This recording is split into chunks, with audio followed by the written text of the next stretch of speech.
missed this one. What you miss? We live. I'm not saying I'm going to rule the world or I'm going to change the world, but I guarantee that I will spark the brain that will change the world, and that's our job.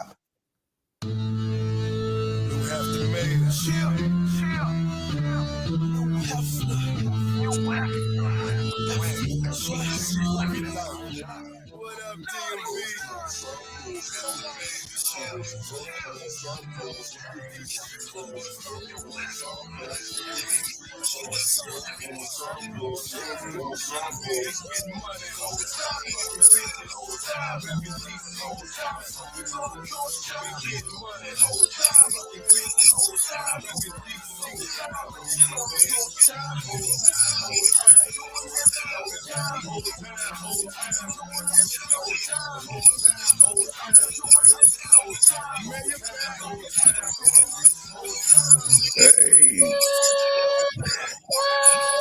Hey.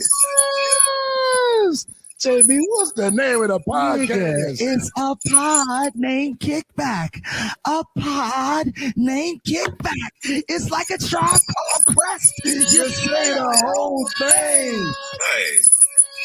Y'all heard JB. He says a pod named Kickback. Goddamn it! Welcome back to another excellent week. Hey, y'all, people out there watching and listening. Go listen to the audio from last week. That 23 new episode was a classic, and everybody watching, nobody listened to it on Apple Music. I'm gonna check y'all phones. Y'all better go listen to last week's episode. But anyway, moving on to this week. I am No Breaks New, the righteous ratchet. If you throw it, I'll catch it. If you got it, I'll match it. Each and every week, we right back at it. I am the Black Savage, the Magneto of my people, and my tribe is Nigerian evil. Because I did my 23andMe. Hey, Brittany, how you doing over there? I'm good. How are you? I'm doing pretty good, man. And it's shining, you know. I see. Natural lighting, you know. Oh yeah, we do got some sunlight because it's not as dark anymore. It's daylight savings tonight, isn't it? Right. Yep. Well, shit. Last night. Spring forward. Did that? It was last night? Yeah, in the middle of the night. It went from like 1:59 to 3 a.m. That explains a lot. Happened. She's like, damn, we've been doing this. No. That's right. It happens in the morning of Sunday, not like Sunday night. You're right. That did already happen. She looks so lost. That did happen. Anyway. All right, checking our clocks. Like, is my clock right? That's it. It's daylight savings. She thinks she's about to get another hour. I knew it was Sunday. I just didn't know it. Yeah. Mm-hmm. You have your hour, ma'am. You have it right now. But introduce yourself. I lost it. Damn, yeah. Lost one. Yeah, we lost one. We lost one. Anyway, introduce yourself, Brittany. I'm Brittany Sade, the corporate Black girl. Good job. Yeah. Randy, what up? It is. Hey, it's your man, Randy T. Man Up Monday all day, where you always find me. Yes, sir. Man, we do have what I think is a very interesting show. I hope this does not divulge into a damn gender war conversation because I don't want to do that. But I do want to address some things that I've been seeing. But before we do that, I want to see how my team is and see how everybody's feeling, how everybody's week was, how everybody's mental health is going.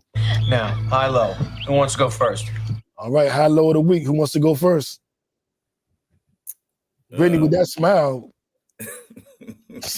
I'll go first because I really don't have any lows this week. Not any specific highs either. This week was pretty good. I mean, very busy and productive, but I just genuinely have no complaints. Like, life is great. Oh, man, I like it. Randy T? Hey, I personally, I'll tell you, and I know we not want to get into this, but I'm on the diversity committee on my team at my job, and the article that I wrote on John Lewis got me qualified as one of the articles of the month for Black History. Okay, so that was a big win, and Then, hey, look, and then what I was promoting was the John Lewis Act, which I'm still, remember, I was just talking about it a couple of weeks ago. And at the State of the Union address, he said it, he brought it up, passed the bill. So that, for me, that was 2 wins for me on this week. Okay, good. Let me think. Oh, I tell you my win. Oh man, let me set my cup down. So, Lord have mercy, let me tell you. Gotta put the cup down. So basically, I've been planning on this trip to go to Costa Rica this summer. I won the trip through excellence and achievement at my agency, so I felt really, really good about it, and I've been looking forward to going. And Randy, I doubt you'll ever do this, but Brittany, you're probably going to get married. You're probably going to change your name. That is a fucking headache when renewing a passport, when getting a new passport, the whole process. I had to get a new social because my social actually was damaged. I had to get a new birth certificate because my birth certificate had my old name on it. And all of this held up me getting my passport, which is due on the 16th. And I don't even have my birth certificate back yet because the guy at the birth certificate office just didn't do anything. He's had my information for like a month and just didn't do it. So I've been calling and complaining, trying to email people. And then when they finally got responded to me, another guy, he fixed it the next day. So it could have been fixed a month ago. Yeah. Wait, so is this a high or a low? Like, what you doing both? Like, how you lost me? It's getting low. And then, so I talked to corporate office, and they were like, "Okay, so everything. Oh man, that sucks. They're just getting back to you. This. You're gonna be fine. It's in transit. You're good. You're not gonna miss the trip. Don't worry. Sit down and relax. Your ass is gonna be in Costa Rica." And I'm like, "Oh shit." Okay. So it's a high. It was a low, but it's a high. So now I'm now I'm smiling. Now I'm smiling because I haven't been out the country since I was a teenager. Now I went and I was, went to Europe, Ireland, Dublin, Canada, Bahamas now. Bahamas is out the country, right? Bahamas technically is out the country. Yeah, but people usually cruise, so you don't have to have. You don't have a passport. Yeah. I flew, but I haven't gone anywhere outside the country 20-something years. I was going to Costa Rica, and it's a goddamn 5-diamond resort. I don't even know the fucking 5-diamond. I'm like, 5-diamond? I thought you get stars. So it's not stars, it's diamonds, and it's 5. Sign me up. So I feel real good about that. Now this is something that I can't say I feel particularly good about, but I think we do need to discuss it because everybody has been discussing it. My left stroke just went viral. 39-year-old model Draya Michelle has recently announced that she is pregnant by 22-year-old NBA basketball player Jalen Green. We saw her. Well, we've seen the stories of like Brittany Renner made the joke, "I'm coming, to the college campuses, hide your kids." And so people have been looking at behavior that they would call predatory.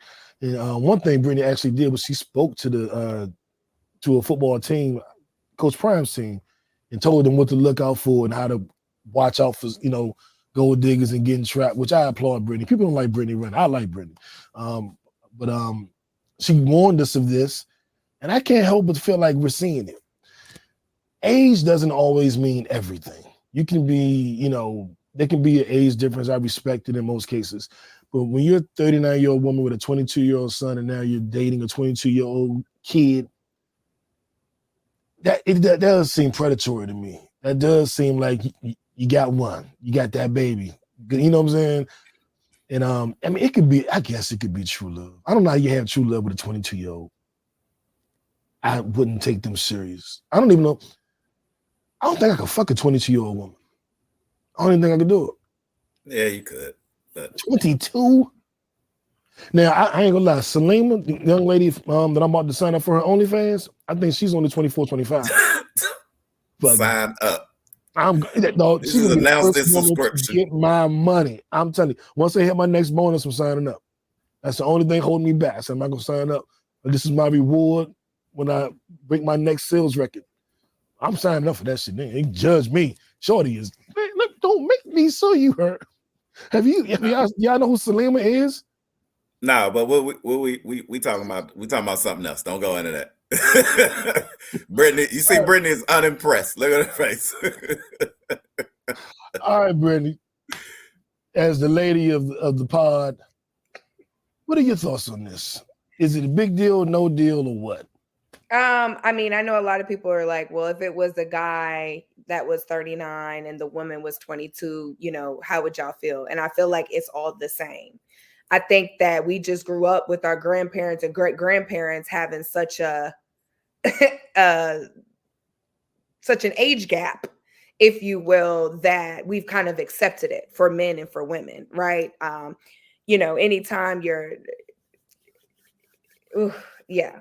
So I'll just say that I personally just don't see romantically how anyone 39 years old can have any type of connection intellectually with someone of that age. So, maybe sexually, of course, but if you're talking about having an actual relationship with somebody, I don't see the connection in any capacity.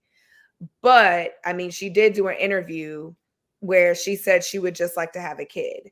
And she did express that having a relationship with the father was not as important as her having just a good co-parenting relationship. So I say that to say that maybe this is one of those situations where they just agreed that they get along well enough to just have a child together.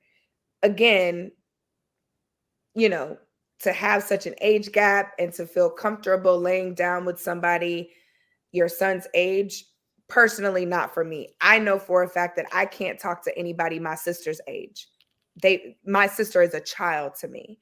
But, I will say to each is their own, but I'm just trying to figure out chemically, like what could allow somebody to be connected to somebody in that capacity. I couldn't do it. Me neither. Randy, I want to respond to what Brittany said, but Randy, let's get your thoughts because I'm curious to see what you're gonna say, cuz.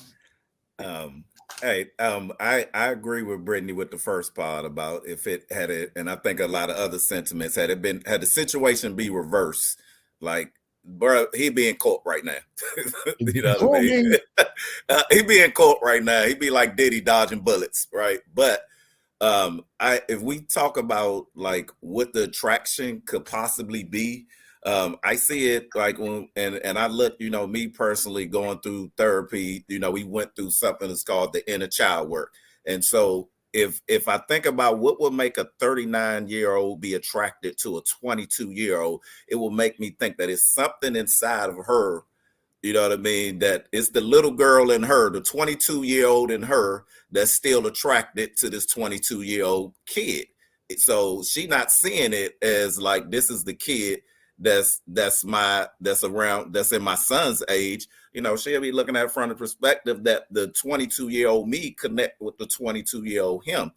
And it seemed like she tried to distance herself to it, to seem like it wasn't all that romantically when she on the, coming back on the, that she is more important to have the co-parenting than the romantic part. But I'd say at a 22-year-old, I say it for him at 22, man, I ain't know what love was. I can't see like how he like is in it like that, himself. But 22-year-olds as men, that's what we do. If y'all 39, however, we always attracted to an older woman. Right, most of us young men at that age, like that's a validating thing to do. You know what I mean? That you hit somebody, a 39-year-old, a grown woman, right? That, make it feel like that's been a model. Somebody that's been a model. The Draya is beautiful. Draya has been beautiful on my Instagram since Instagram started. She is gorgeous. Sure she was on his wall. I'm sure she was on his, he was scrolling through his pictures like, God damn, when I get to the NBA, I'm going to get her. You know what I'm saying? Well, I mean, Draya is the girl that all the eighth, he was how old? She is the girl that everybody wanted to have relations with. Yeah. So her being attractive, I mean, that's, duh. But that's like, does that necessarily make it right? Like, absolutely not. I don't attractive all day. And I get what Randy's saying about the 22-year-old in her, but there's also this inner child thing. But watch Bring It On.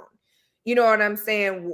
If you need to speak to your inner child or do something to fulfill your inner child, do something other than that.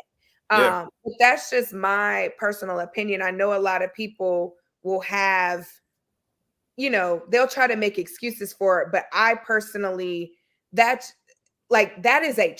should be a child in your eyes. So and you are a grown woman or man, I don't care which side we're on. How you couldn't do 35? That still speaks to a child. You know what I'm saying? Like a 35. That don't put her in the cooler. That don't make her. And we're also leaving out the most. What I think the most important part is this is a young millionaire, young NBA player who grew up probably admiring her. So it's like the grooming process. It's like people say people looked up to Diddy, so they let Diddy do whatever he wanted to him in the studio. He looked up to that girl. He grew up worshiping that girl. Shit, I worship the damn girl. You know what I'm saying? So when she come up to you and offer you some ass, who ain't gonna take it? I remember she was on Kevin Hart TV show, was playing herself, and she said, "Kevin, do you want me to kiss you like I kiss a man, or you want me to kiss you like I kiss a woman?" That was the sexiest shit I heard. I remember the line to this day. You know what I'm saying? Right. So I look at it like she took advantage of him. You know what I'm saying? And now she's pregnant by this, and Jalen Green gonna get the next contract. He's gonna be $100 million richer in 12 months. And she knew. Right. So I don't even see this as, they love each other, or she's the 22-year-old and her sees that. She see that checkbook, my nigga. She secured the bag. Well, that's the thing, right? Like, secure the bag, right? That's a whole different conversation. Like, if we were just strictly talking about why she had a baby or her securing the bag, I would have a completely different outlook on that. But we're talking about age gap. There are plenty of men in that league that would go for Draya. And who would have you understand? But they probably wouldn't get her pregnant though. Well, they ain't giving her a baby. Only them young dudes gonna do that. Yeah, they ain't giving her a baby. Good. To answer Clarissa's question, yes, if it was a man, because I've been saying vice versa, I absolutely would have the same outlook if it was a man to woman. So I agree, and I don't think that it's necessary. I'm not a person that's totally against age gaps, but that age, 22 and 39, that is a lot. Hey, but look at a woman, Jason 12, Mimosa years younger than me, and but it wasn't 22 to 39. That's a lot, man. Mentally, being who you are at 39 and who you are at 22. Now, if you're 40 and 55, that's a little bit different. I see we have a special guest. Randy, finish your point while I bring our guest on. Yeah, no, I was just saying, I was thinking about Jason Momoa and Lisa and his wife are like 20. I know they was something like 12, 15 years apart. What's going on over there? Did we just get the romper room? I don't know what just happened. Hey. But so the age, Jason Momoa and remember he married Lisa Bonet, and they was a 12-year age difference, right? So I mean, if we look at it that way, it's much older, but so I kind of see where he grew up seeing her, because Jason Momoa said that Lisa Bonet, he used to watch her on TV, you know what I mean? Mm-hmm. And then he ended up meeting her and married her, but she was way 12 years older than him, right? So, I mean, I think age difference things are interesting nowadays. That I think that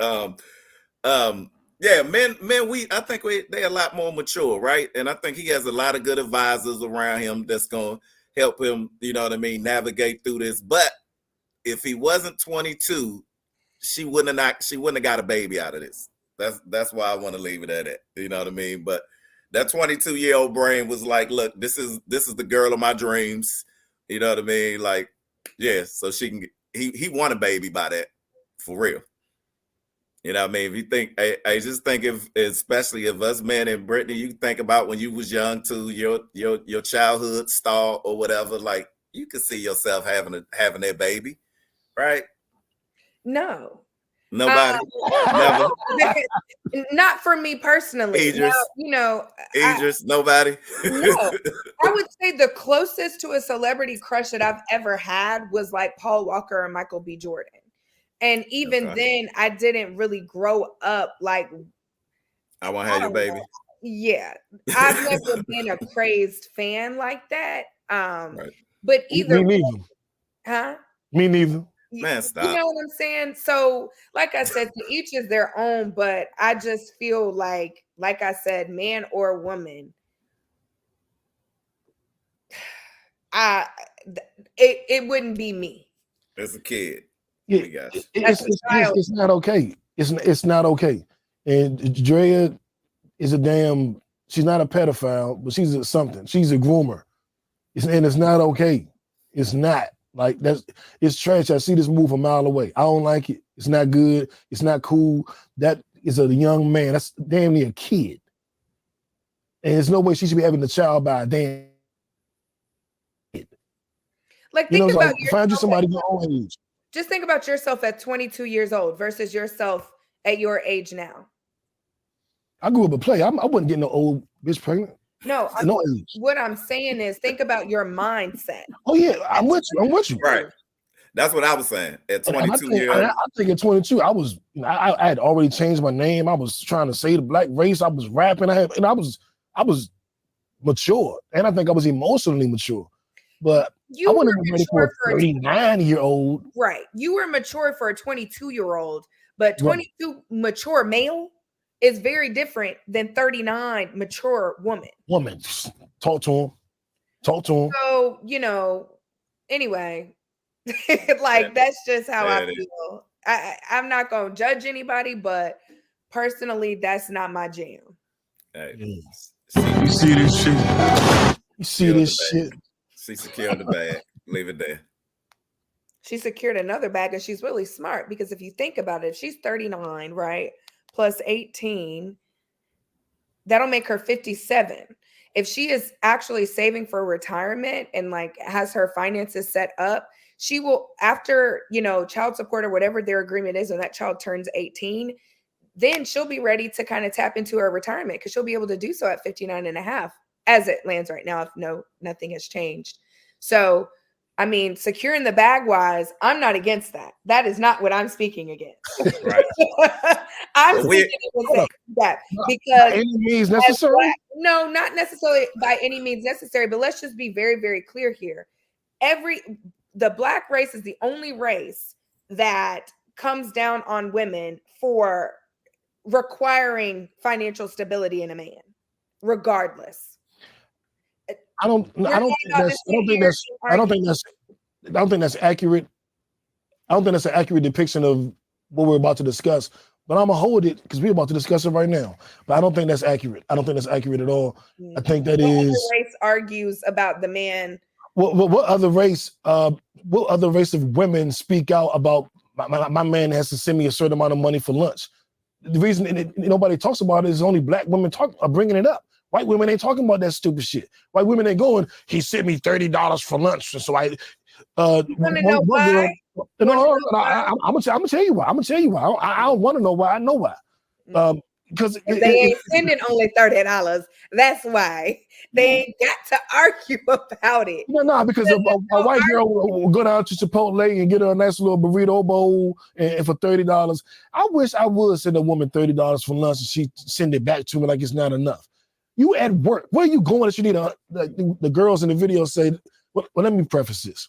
There's a video going around with a few women talking. In the video, they're discussing one of them boyfriends sent them 30, or maybe not quite boyfriend, a dude she's dating sent her $30 for lunch. She sent it back and broke up with him because how dare he do that?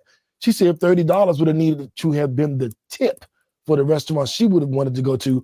In the same clip, she says, now, I'll go across the street to Chipotle, give me a little something for $10 and hook it up. So why can't you do that when your boyfriend sent you 30? Why are you having $150 lunches at work? Now, if my girl says she's going on with the girls, she needs some money, or even if she don't say she need it, and I think she needs some money because she's going out, you might send a couple hundred at that point. But if you're at work and you have a 30 to 45-minute lunch break, why am I sending you $200 for lunch? That's dumb. Where are you going? My lunch, I usually eat at my desk. I don't have enough time in my day to go sit down in a restaurant, order $100 lunch during my work day. So I got a couple issues. One is, what the hell are you going during lunch? And why your boss let you get such a long lunch break? Two, why couldn't you just go to Chipotle or you can have some juicy crab legs if you want it for $30. How is $30 an insult? And no, thirdly, it ain't about lunch. If that man sent you $30 and you couldn't appreciate that and have a $30 meal for that day, and you break up with him, that says more about you than it says about him. Okay, so I'll take the last sentence and elaborate from there, because I can agree with the last statement, right? If I just started talking to a man and he just sends me $30, he hasn't really gotten to know me, my taste, my palate, how me and my homegirls do on a day-to-day, I would take it and be very appreciative. Now, with you saying who gets a long enough lunch break, I do. You know what I'm saying? And who can spend more than $30 on lunch? I can, by myself. So I just want to preface that there. Again, it depends on the woman. And it really means that you have to know the person you're dating. Again, someone I just met just off the whim, like, here you go, here's $30 for lunch. I'm going to accept it. I'm be like, thank you. But in my mind, if I really like him, I'm be like, he going to learn. We're either going to learn whether he's going to catch up and understand who he's dating, or is that all he can really do? And then we're going to have to take it from there, right? Whether or not that's acceptable. Now, would I ever make someone feel bad for what they can do or what they're doing? No. The only thing that I can do is let you know where I'm coming from and whether or not you can keep up. That's what I'll say. But I would never, ever try to bash a man for sending $30. It's not like he sent 10. You know what I mean? But even then, for me, sometimes I'm like, hey, if this is somebody I just met, that's $10 I don't have to spend. Like, I'm not going to really go in like that. I'm Randy. I want to get you next. But real quick, I have forgotten my lunch. I'm famous for when I worked in the office, forgetting my lunch on my counter and driving to work. Like, fuck, I left my lunch on the damn counter. This is sitting out there all day. And I was telling this girl I was newly dating, I left my damn lunch on the counter. All right, I don't even know if I'm gonna eat it when I get home. And she cashed at me $20. I felt like she had me open. She could have got some dick that night. Oh my God, did you just send me $20 out of nowhere? I didn't even ask for it.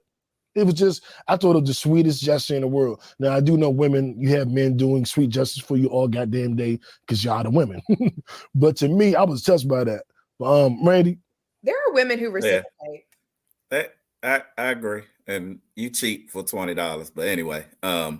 Like I said, I ain't gonna judge. Like, he ready to get rid of D. He's like, he said, he cashed after $20. She get the D. $20 D. I know that's right. Hey, Randy, you know who did it too. $20 D. I know that's right. You gotta relax. You gotta relax. Good. But it's supposed to count with me. It is. The sentiment is everything, right? But sure. I'm where Brittany was at. Like, you gotta know who you dating, right? And like me personally, like if we dating and you coming and you asking, to send you ask for some money for lunch, right? Just me being thoughtful, I'm gonna ask like, hey, where you going? Right. So I kind of get what you had in mind. So kind of give me an idea of what price range we looking at. And then that ain't what the city, the city you live in. Yeah. It was a random gift though. She didn't ask and he just said, hey, go get some lunch. That's on me today. It wasn't no conversation. And she woke up with him because it was only 30. That's crazy. Yeah. I don't agree with that.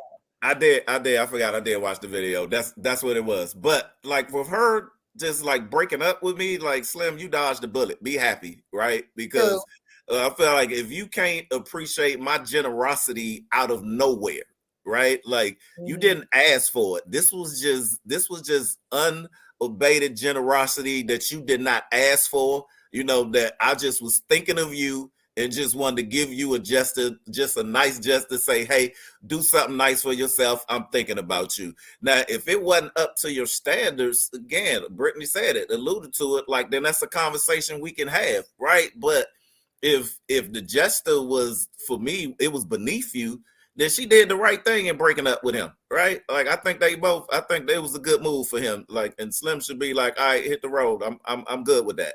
I'm good with that. Yeah, for sure. Yeah. Like, and if I send you $30 for lunch and you be like, nigga, this wasn't enough, I don't want to see you no more, then I'm like, cool, peace. Can you send my $30 back? right, like you're ungrateful. Right. But I do just want to say, like I said, I was very clear on, if somebody sends you something, just whatever, they don't know, you should be appreciative. Bashing somebody that you were dating off of that is very disrespectful. You know what I'm saying? Like, come on. Indeed. That wasn't necessary.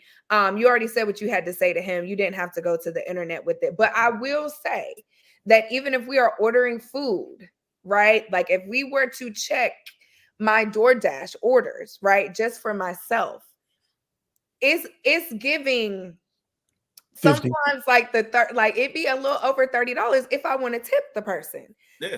You know what I mean? But like I said, in that instance, I would take the $30 and add something to it because I was already prepared to pay for my own lunch that day anyway.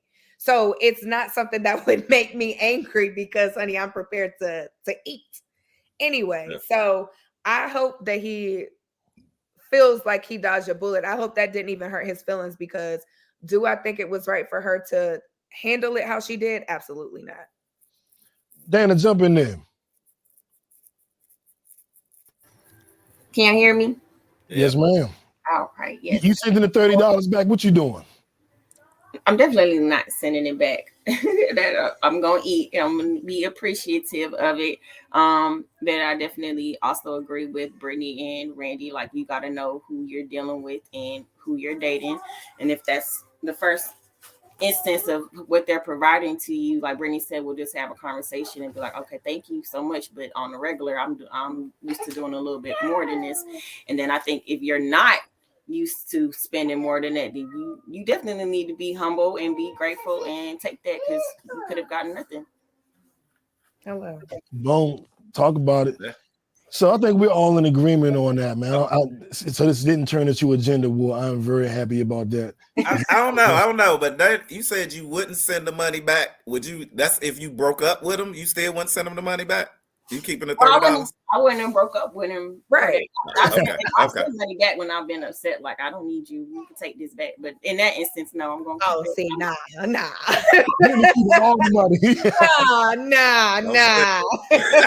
I don't. Hey, no refunds. Hey, Brittany say no refunds.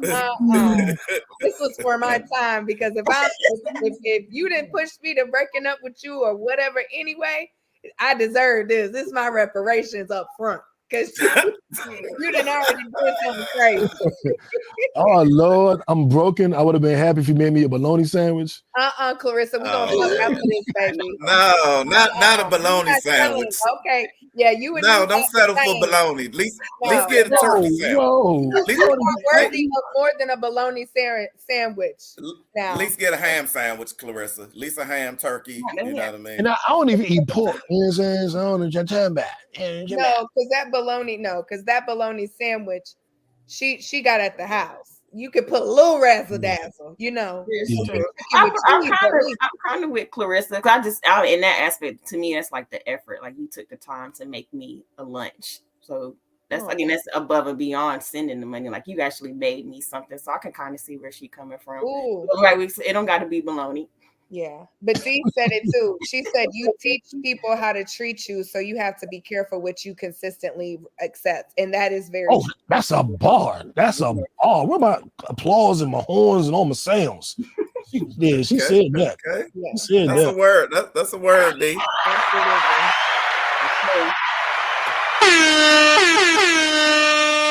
I 100% agree with that. Like, you do teach people how to treat you.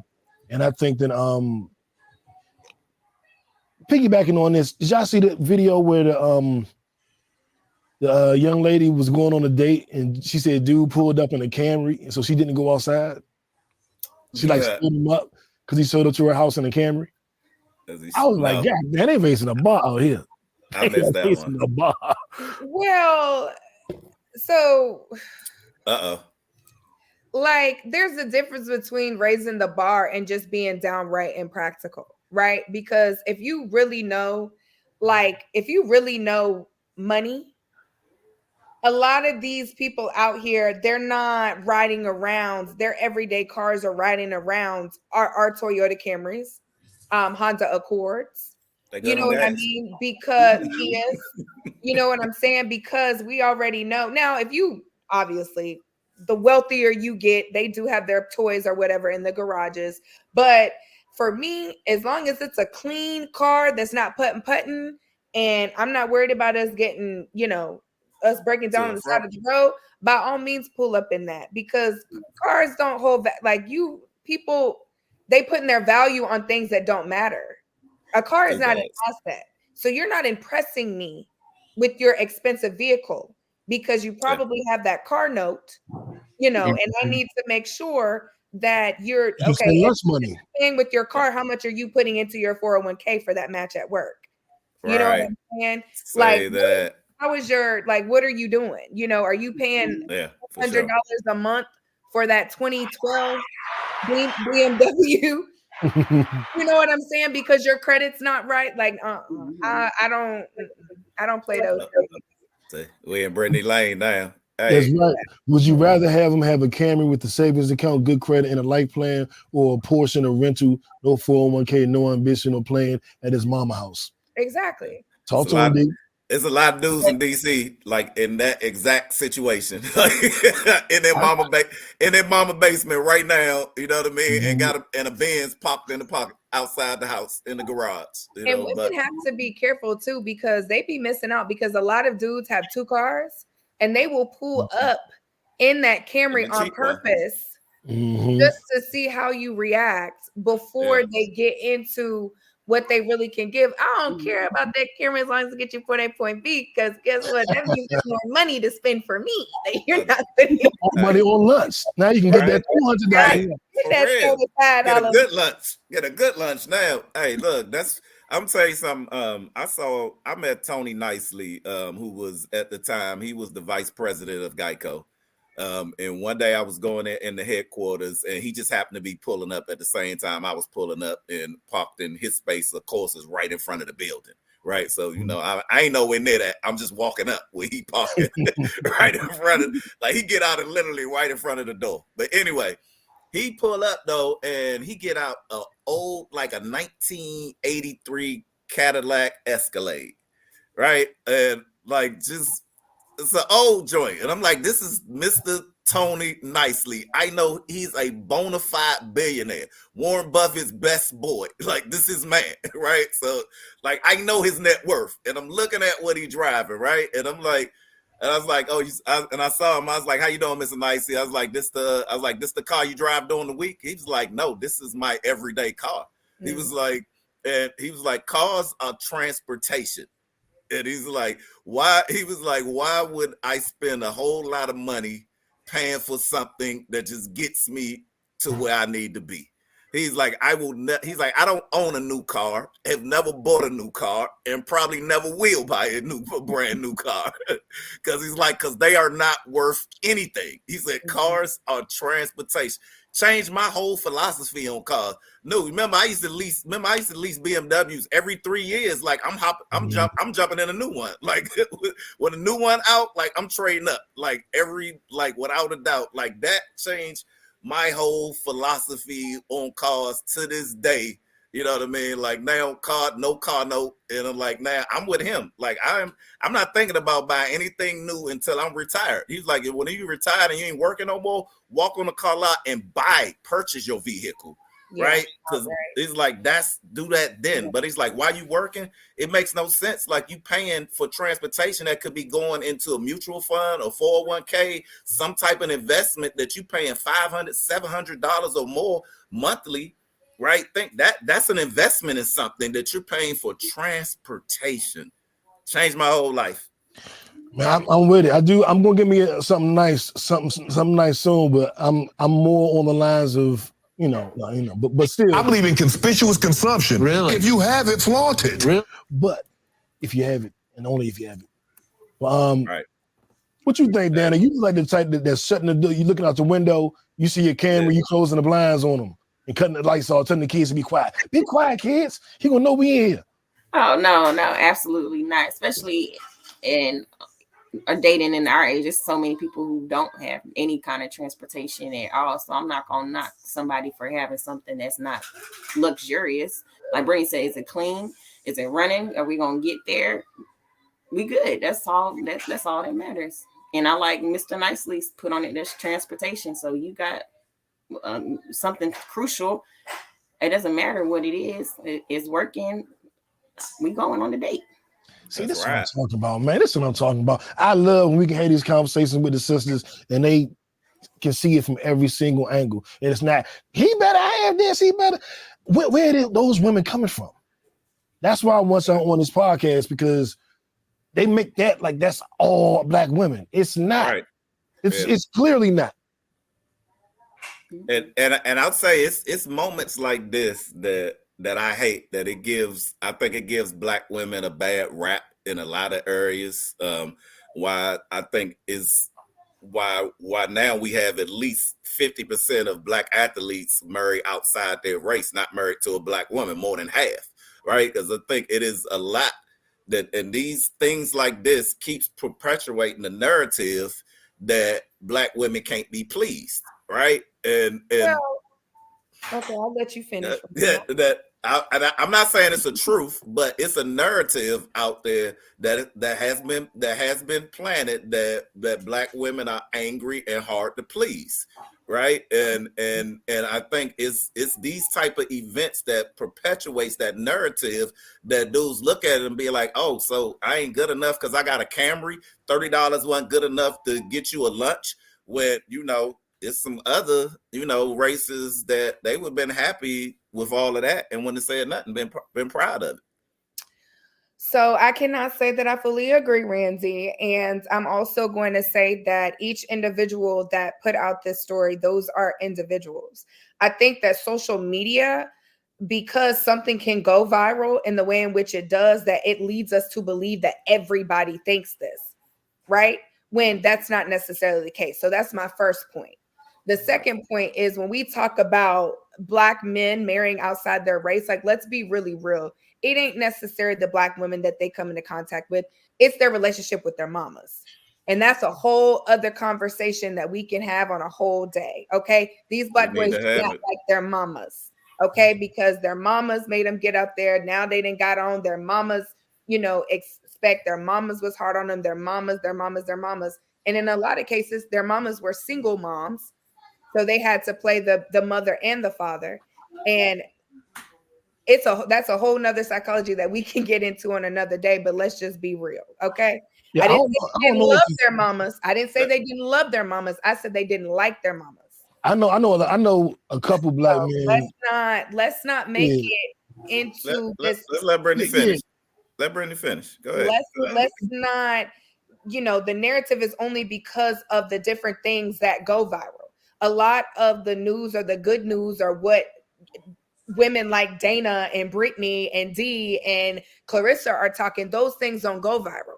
So let's not put that on black women that we're all like this or whatever. No, that's what people choose to believe and run with. The same way we're highlighting this right now, talking about it, that's what everybody does.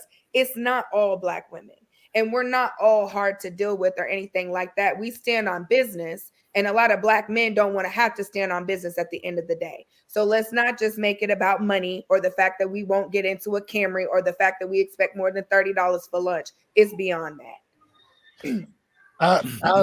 I agree to a degree. I mean, it's hard to say, don't make it about this with black women, because black men don't want this. They don't want nobody standing on business, and they don't want to we cool with that. Most of hard to deal with. No, he was saying that I just said it's a narrative. I ain't say I agree with it. I don't. Yeah. What I'm saying is a lot of black men do say that. So let's be very clear. They do say that we're hard to deal with. Yes, they do. And they say black men are hard to deal with. Like you just said it just now. Like, basically black men are. Yeah, I didn't say black men are hard to deal with. First of all, black women, and it's so crazy because as much as we have to defend ourselves, we still love y'all. You don't think we have to defend ourselves? Marry y'all. This whole y'all's babies. This segment of the podcast, years younger than us or not. not so this segment of the podcast is defending blackness. Black men defending themselves.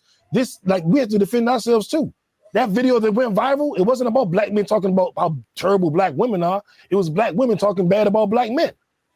So we have to defend ourselves, if not, well, actually more than y'all do, because like all these videos going viral. It's black women tearing us down. You know what I'm saying?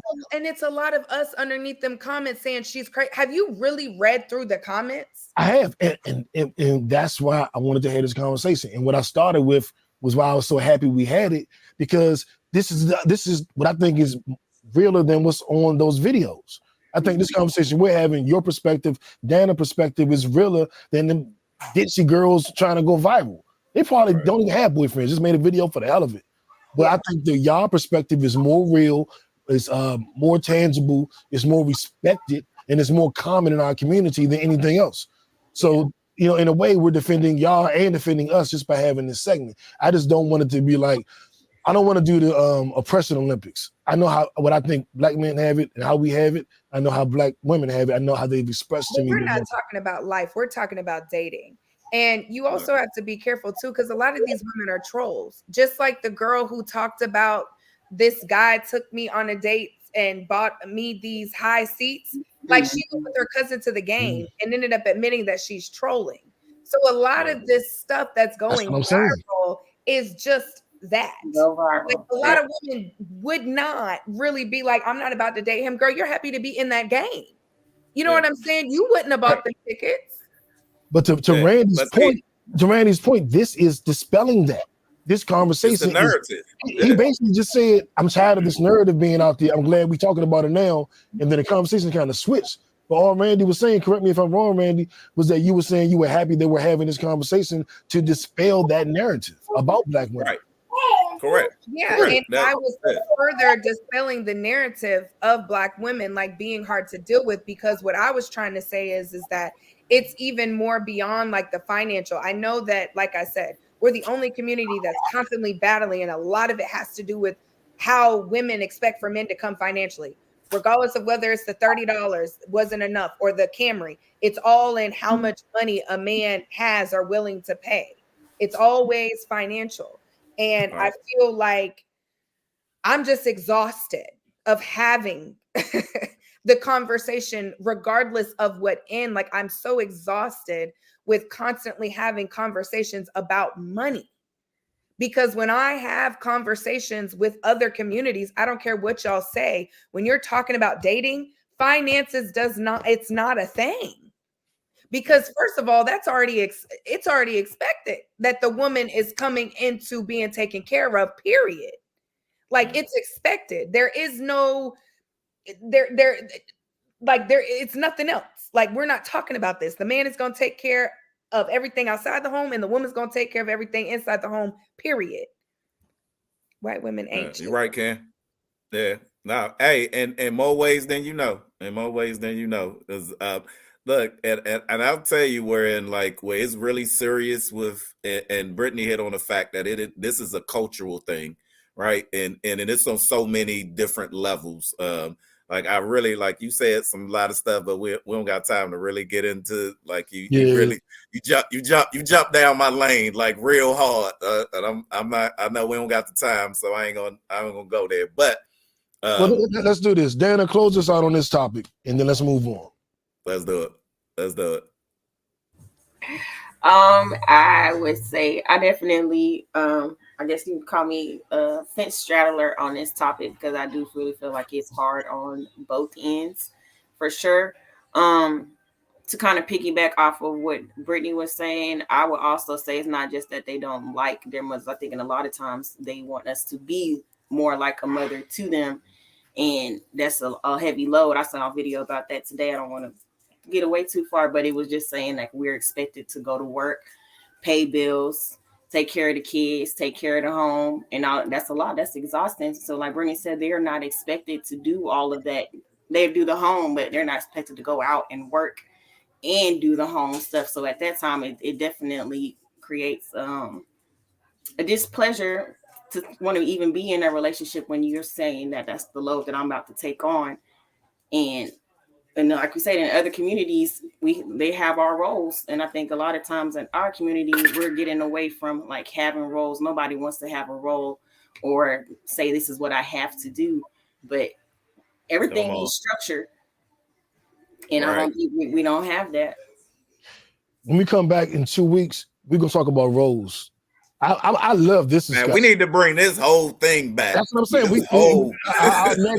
Because we know we switch up the kickback crew every week. Our next week together, this is our kickback conversation. And these are always good, man. These are always good. And I love the sisters. That's just black men and mama stuff. Like, we gonna be back on that one. I'll tell you, I love black women so much. I want at least 2 or 3 of y'all. I'm gonna leave it at that. It's the Mea.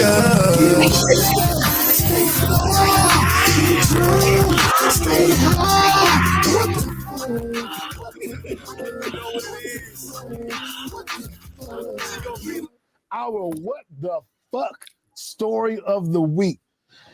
Now, this is another black woman. Candace Owens. Candace Owens. No, she has said a lot. She broke down this Diddy case.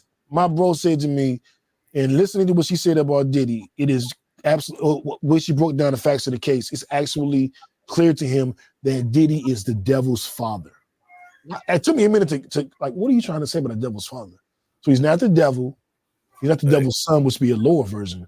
Oh, he's the devil's father. Like, goddamn. Like, and reading some of the stuff with the Lord Rod and all that, it is a lot. A lot of stuff just come out. But what I found most fascinating was how she tried to link it to Michael Jackson's murder. So there was a guy, a cleaner. If you ever seen Pulp Fiction, the cleaner, and apparently he was dead in Michael Jackson's death. And since his job is to clean up situations, it's believed that he cleaned it up to make Michael Jackson's death look accidental. This same cleaner allegedly has been hired by Diddy to clean up their messes. As far as even a shooting at a studio where a man was murdered. And it goes on to show newspaper filings and clippings that allude to the fact that the man was murdered outside of a studio, when in fact, this guy alleges that the guy was killed in the studio when he was in the bathroom with Puffy and his son. This is all alleged, but this is there. And I mean, this rabbit hole of what Diddy may or may not have done is getting to the point where it's like, what the fuck? No, that's why this is the what the fuck story of the week. She's saying the man that cleaned up Michael Jackson's murder, which was, I guess, allegedly a murder, has also cleaned up some murders for Diddy, and this cleaned up the whole situation. Like, whenever you're in Miami or LA, if you get in trouble with the police, you drop this name. This guy will come and get you out. I'm not a big conspiracy dude, so my gut instinct is to be like, this is bullshit. But like, damn, the more we go down this rabbit hole, I don't know how long I can keep saying this bullshit. I've been saying bullshit the whole time. And I'm a big conspiracy person, but that doesn't even sound like a conspiracy. That sounds very reasonable. Like, regular people pay people to cover up stuff for them. So it would make sense that celebrities, and they got the, disposable income to handle stuff like that. It definitely sounds like something that could be realistic for sure. To me, at least. God damn. Randy, what you think, cuz? Because this is... it's a lot, man. You muted. Y'all know, you know me. I'm the biggest. Conspiracies are always based in truth. Every one of them. They started with a truth somewhere, right? It's hard to say, you know what I mean, to disqualify anything she's saying. But for me, like it's really hard when I see, like, I feel like everybody, like, the bill comes due. Whatever you do on this earth, whether you're a pimp or you're a priest, like, the bill gonna come due. But I am like, for me, like, why they always coming for the black man? You know what I mean? And I know it's like I'm trying to take it back, and like I'm not trying to alleviate him from any wrongdoing that he's ever done. But like, I'm just so tired of, like, when one of us do something wrong, they always use us to take down us, right? It's all, and that's how it always is, right? And it's always the ones that come to the pinnacle of something, right? Like, all of our, if through history, it's the ones that who've made impact, the ones who've been leaders, the ones who've made a difference. Those are the ones that I feel like every so often, I feel like they want to put us back in our place. They let us know, like, no matter how big y'all get, how many millions y'all make, you know what I mean? But I mean, he left the door open doing it himself, you know what I mean? Which most of us, you know, a lot of us do. We grow up, in black men, you grow up with issues, and you just get money. Those issues don't change. Now you got the money to fund all the crazy stuff that was in your mind. You know what I mean? And that's what happens. But like, when we gonna, like we've done this now with Bill Cosby, R. Kelly, now Puff Daddy. Like, well, like, when are we gonna do the Catholic Church, like the Boy Scouts of America? Like, one of those stories are coming for, again, not trying to throw off nothing that Diddy did, but for me, like, it's still like he gonna pay for it, but like, let's balance it. Like, let's let the next story be on some of the Vatican priests that, you know, can't leave the Vatican no more. Why they can't leave no more? Let's talk about that. You know what I mean? Let's talk about why the Boy Scouts are really not the Boy Scouts anymore. How many lawsuits do the Boy Scouts settle every single year? How many lawsuits do the Catholic Church settle every single year? That is men out here being abused and all kind of stuff going on. The Epstein stuff is like, they ain't even got to the bottom of all the stuff he was into, right? Like, that's going to be going on for years, right? But we ain't talking about how this man, why we not investigating how he mysteriously committed suicide?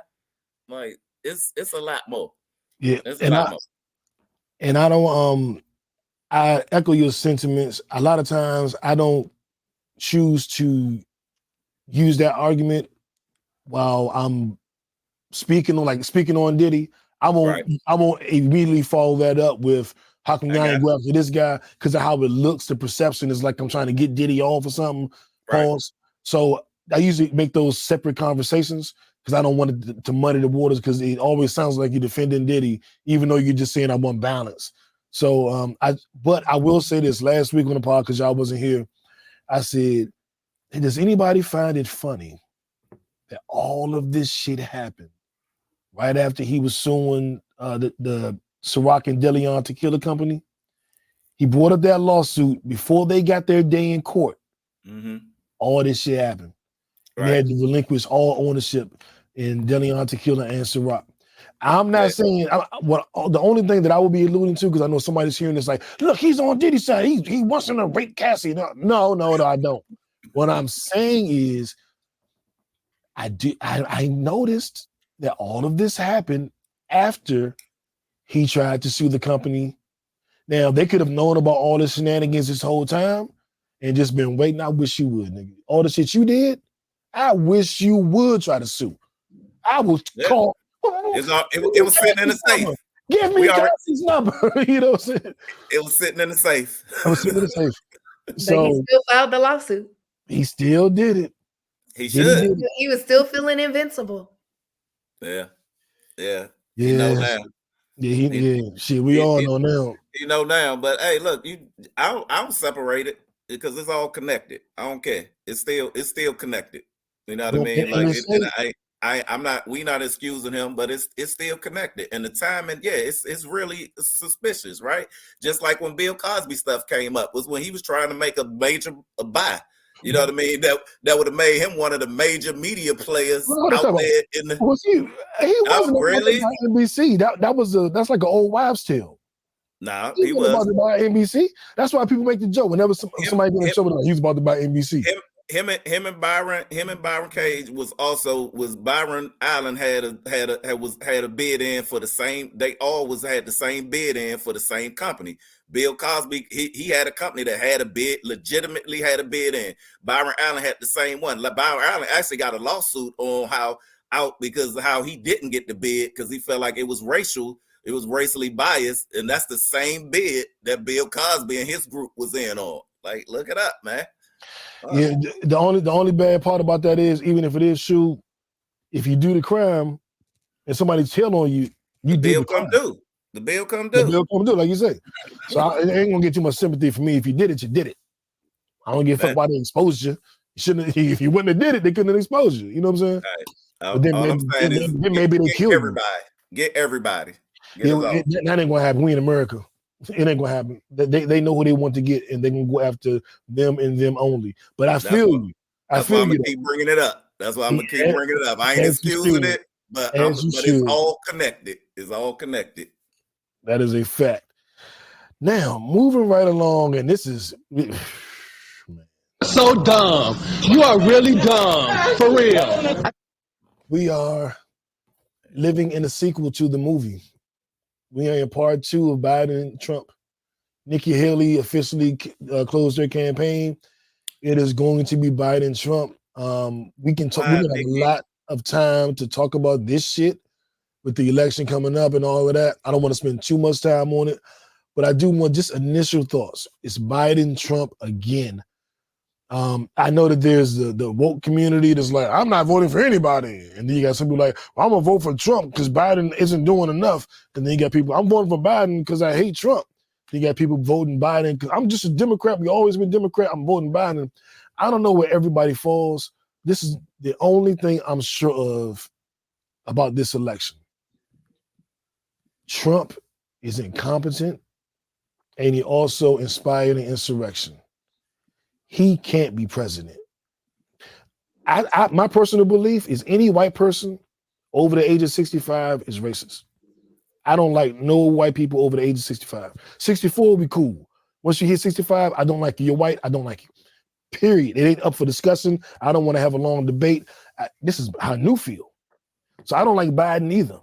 I didn't like Bill Clinton. Remember they did the whole, what'd you say? News opinions or that of his own. It's just new. Right. I don't have a favorite white daddy. I don't like neither one of them. You know what I'm saying? Democrat or Republican. I didn't like Bill Clinton. Bill Clinton wasn't the first black president to me. I didn't vote for him. He said some slick shit about Farrakhan. You know how I feel about Farrakhan. So him playing the sax on Arsenio Hall did not move me. I wasn't swayed. I didn't think because he smoked weed, he the black president. I didn't like him, his wife. I fucking hit him even more. You know who else I don't like? I don't like Bernie Sanders. I don't have a politician or a party that I like.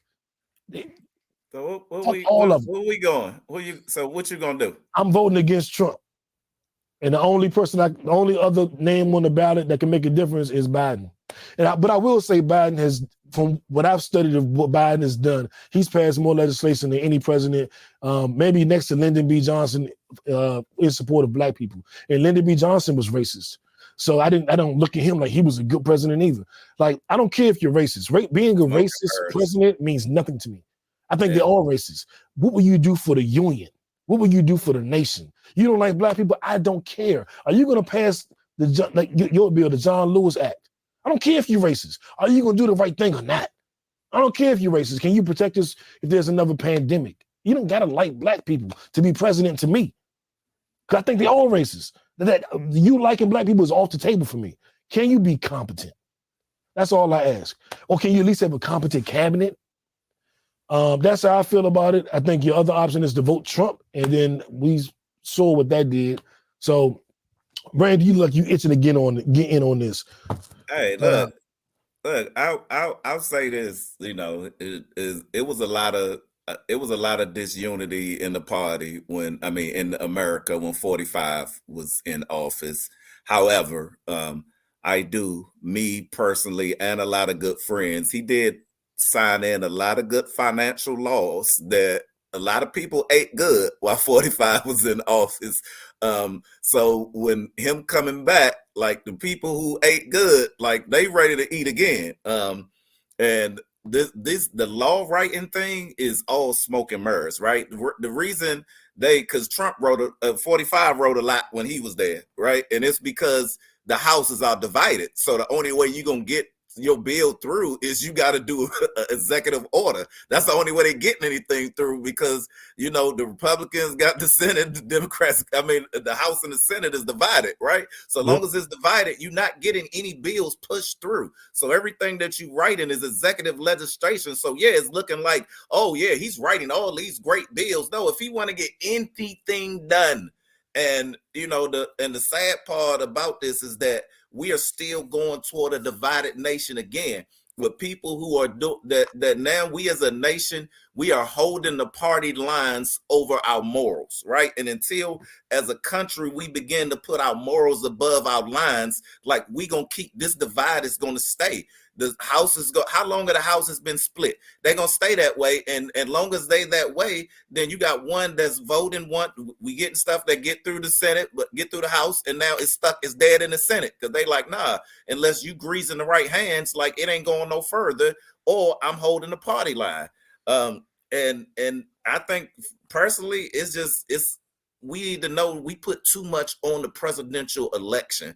And it is smoke and mirrors. Like it is, you really need to when it get down to when all the councilmen and the senators are running, those are the races that are way more important than the presidential election. Because the president, again, he can't do anything that he's trying to sign. It still got to go to the House. It still has to go to the Senate. I'm gonna stop you right there because I don't want you to I want to be responsible with this platform.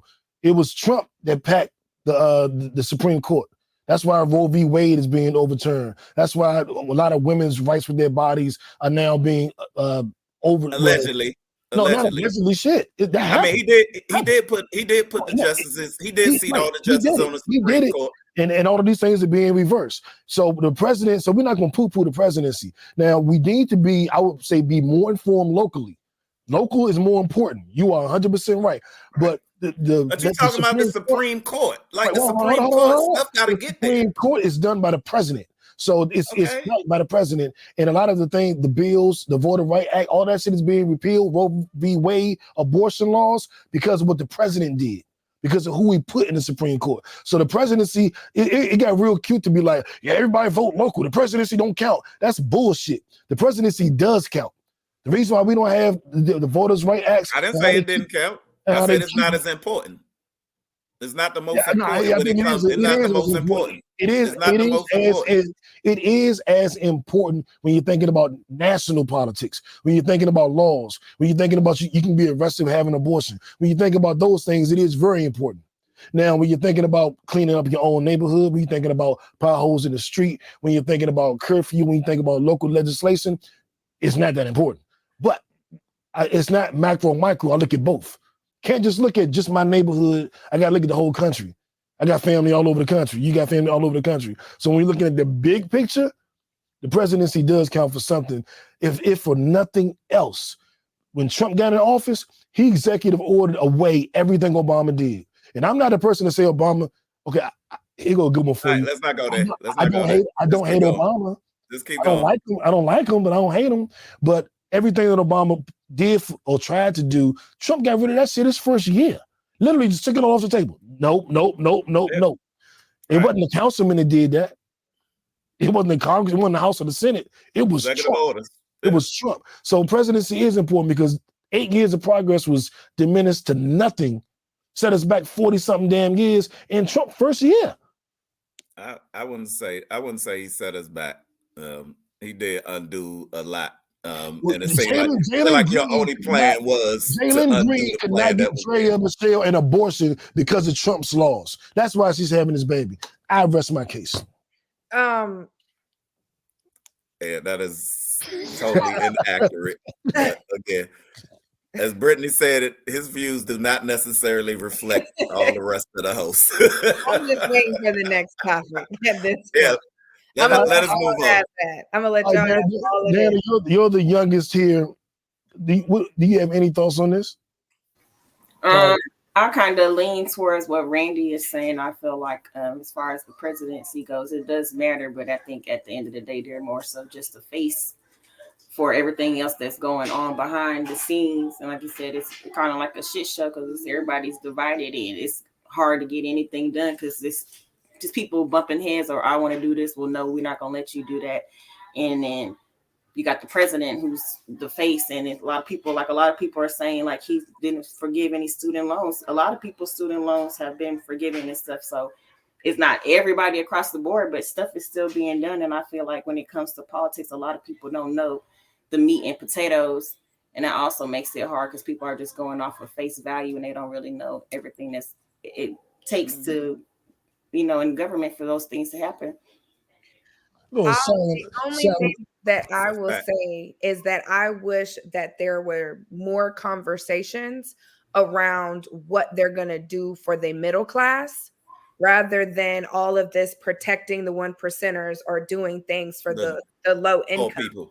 Like there are a lot of people who are in here in the middle that don't make enough to reach that class of protection. So we're getting taxed like a mug. The biggest tax. And we don't have business Pay the most taxes to have as shelters. And then you've got obviously low income. They do need the help, but I just wish that there were more conversations surrounded around helping the middle class, which is the larger part of the population.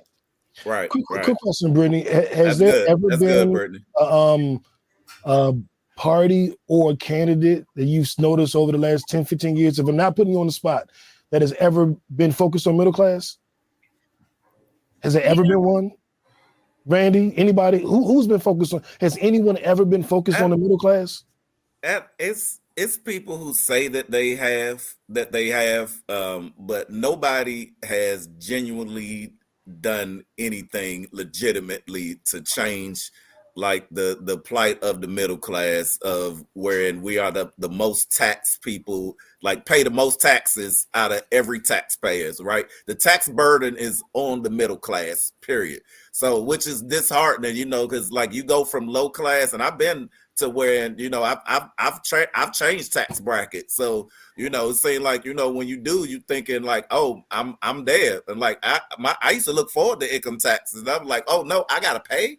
Like, I don't get that. I used to get $4,000-$5,000 income tax checks. Now, like y'all saying, now I owe. Now I got to itemize and do looking for shelters and all kind of stuff. Because now I make more because of my income. I pay more taxes, right?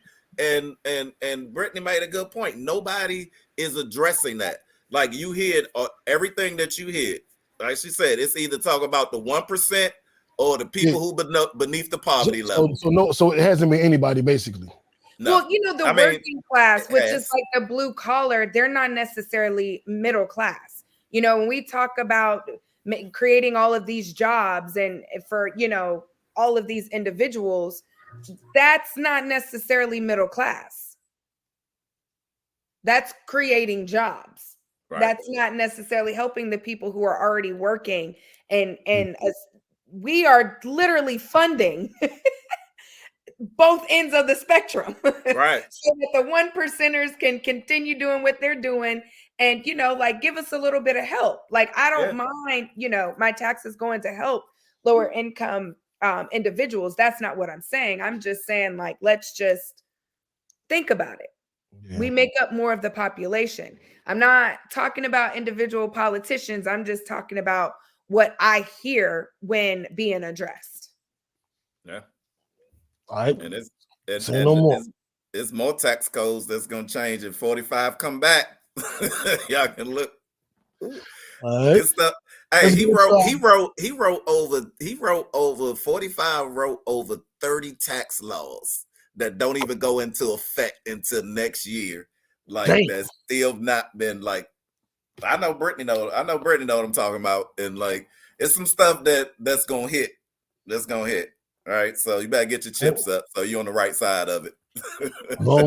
Y'all heard the man. Y'all heard the man.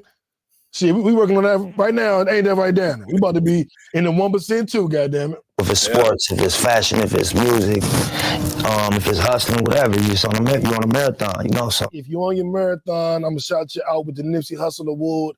This award is named after Nipsey Hussle because he's one of my favorite rappers, and I was absolutely heartbroken when he was murdered. I love what he did in the community. I love what he did with our people. I love the way he talked about financial freedom, and I love the example he set. That's why it's the Nipsey Hussle Award. And a guy who deserves this award, exemplifies this. Despite the controversy, I'm gonna give it to Shannon Sharp, man.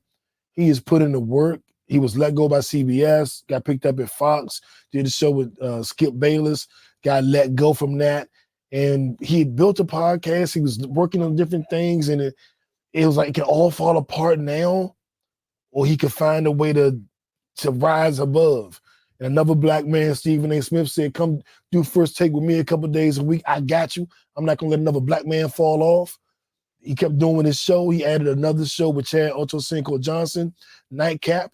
All the sports talk shows were doing the day. He put his at night after the games. And Genius Idea. And the infamous club, Shay Shay. He said his Cat Williams interview, if you think he did 500,000, triple that. If you think he did $1 million, triple that. And even if you think he made $2 million off of that episode, triple that. So he has left us with, he made at least $6 million off of that one interview. He said that one interview paid him more than any 1 year he had in the NFL. That one interview. And I just want to clap it up for him, man. I know he getting teased because of his outfits and all that. And I think he made a little temperamental with some of his responses. And I don't know if he gay or not. I don't know how that factors into whether or not he does a good job with the sports show. It doesn't factor into me. So I don't give a fuck. But I just want to give it up to him, man. Like, being in this podcast space and being as obsessed with podcasting as I am, I'm watching everybody. We were just talking about horrible decisions. And see, the thing is, Mandy, earlier, I'm watching everybody and everything. And I am studying the game. I am learning everything that I can learn. And Shannon Sharp came in and did his motherfucking thing, and I can't help but support it, appreciate it, clap for it. Imagine if this episode we do tonight made us $6 million, man. That's how I see that every time. Like, are we gonna make $6 million tonight? Like, I don't know. But what do you guys think about that? Because you're now podcasters, you're now in this space. You know, you all have your own individual bases, fans, supporters. We're combining all that together. Hopefully my fans become your fans become my fans, and we mix it all up.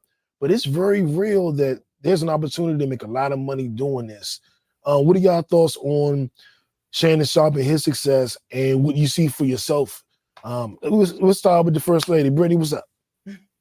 I don't know if it was Shannon who came up with, who to have, the guests or the questions, or whoever is behind that.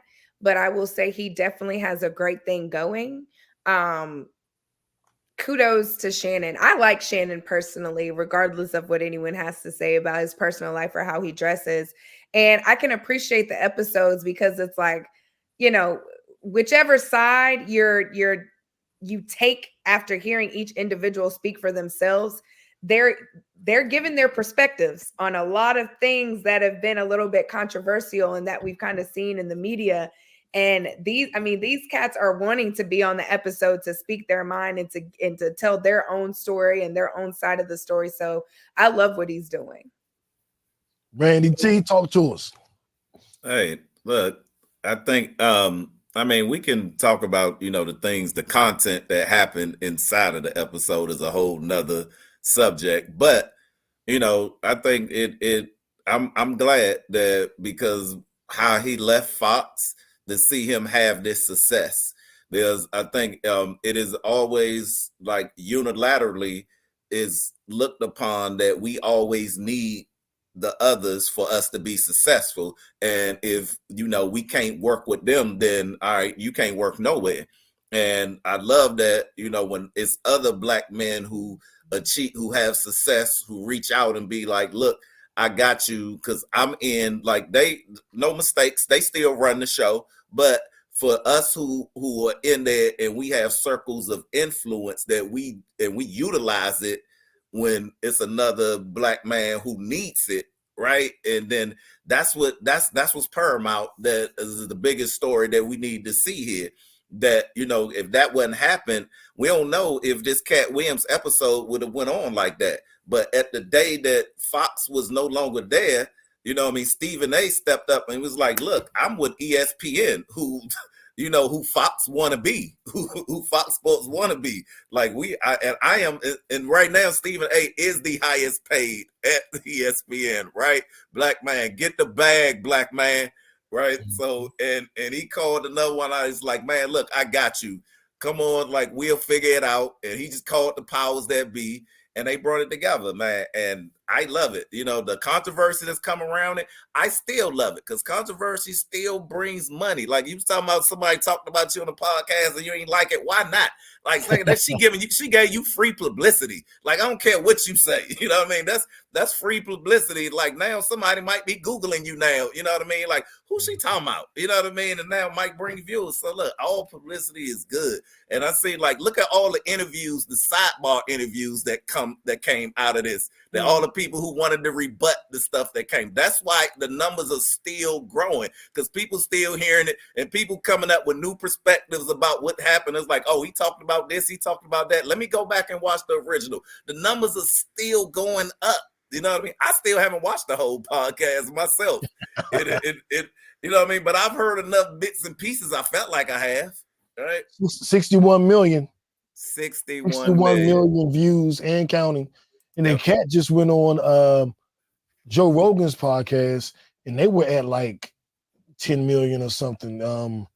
Right. And why wouldn't Joe Rogan get him on here when Joe Rogan really is they call the Godfather of podcasts, right? Oh, he is the man. He is number one, right, out of everybody. So why wouldn't he want Cat on there, right? But Cat's smart. Cat said, I had to come to you because Joe Rogan won't have me on. And Joe Rogan immediately said, I'll have you on, Cat. Like, why wouldn't I have you on? Yeah, I bet he did after he saw how many views. Exactly. Right. Absolutely. Exactly. Controversies are free advertisements. You right, Lexus? That's right. Now, Dana, jump in here. What are the youngsters saying? Dana's the youngest here. What's your generation? What are the millennials saying about this Shannon Sharpe and Cat Williams stuff? It's definitely a highlight. And I can say that because that's probably one of the only things I've ever watched from him. I'm definitely loving the success stories. That's definitely something that I can appreciate. But like we say, controversy, that's going to get the people going and talking. And I was definitely somebody like, okay, I need to watch this and see what they're talking about. I need to be in the know. So just being able to do that. And I think with any interview, when you're the one that can get that exclusive content or to be the first person to hear that stuff, that's always going to put you ahead of everybody else. Yeah, man. Shannon did that, man. He said at least 6 million. His episode on First Take one Tuesday ago, he's on Mondays and Tuesdays. They were at, I think, 850,000 viewers for that episode. Undisputed, his old show with Skip Bayless was at 45,000. I mean, it was like 10 times more viewers. It's like, and can we just go ahead and get rid of Skip? I think it's time to get rid of Skip. I'm sick of his hate on LeBron. I'm sick of his outlandish Jordan takes. I'm sick of him. Steve Stout said this on Shannon Sharpe show. We're not even watching Skip Bayless for Skip Bayless no more. We watching him for whatever black people he bring on the show with him. He got nobody ever watched for Skip, man. Right. What we watch for Steve, the moderator. Yeah, but like, why all of our talent going over there? I think it's time to get rid of Skip. I think Skip, his invite to the cookout, I think it's expired, man. See, Skip caused just enough controversy to walk the line that they keep him around. Right. That's why he do just enough, you know what I mean, that he don't go, he walked the line, you know what I mean? He don't cross it, but he walked the line every time. So like I kind of know that I know, but I can't say, you know what I mean, that I know. Yeah. And what he does, he attaches himself to people. He attaches himself to the two biggest stars of the last century, Tom Brady and LeBron James. Right. When Tom Brady's gone, now LeBron James, a couple more years, who was he going to attach himself to? He made a career out of praising Tom Brady and criticizing LeBron and being a Cowboy fan.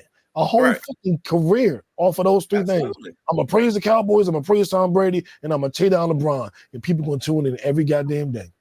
Man, look, the Great White Hope is always gonna be news. Always. It don't matter what the sport is. You know what I mean? Like always. And he knows the narratives and he plays them well. That's how he gonna keep a job. Jav. All right, if you don't want to watch Skip Bayless, let's figure out what else is good to watch. Netflix and chill. What does that even mean? I got my list of what I've been watching. I don't know what y'all been watching, but I'm watching BMF. Are y'all watching BMF? Just came back with two episodes in. I love the story. We did a deep dive last week because one of the guys that was helping me with my label back in the day was affiliated with BMF. Jackie was out here during the heyday of the Magic City. She was in the club with BMF, watching them pop all the bottles, watching them create, making it rain.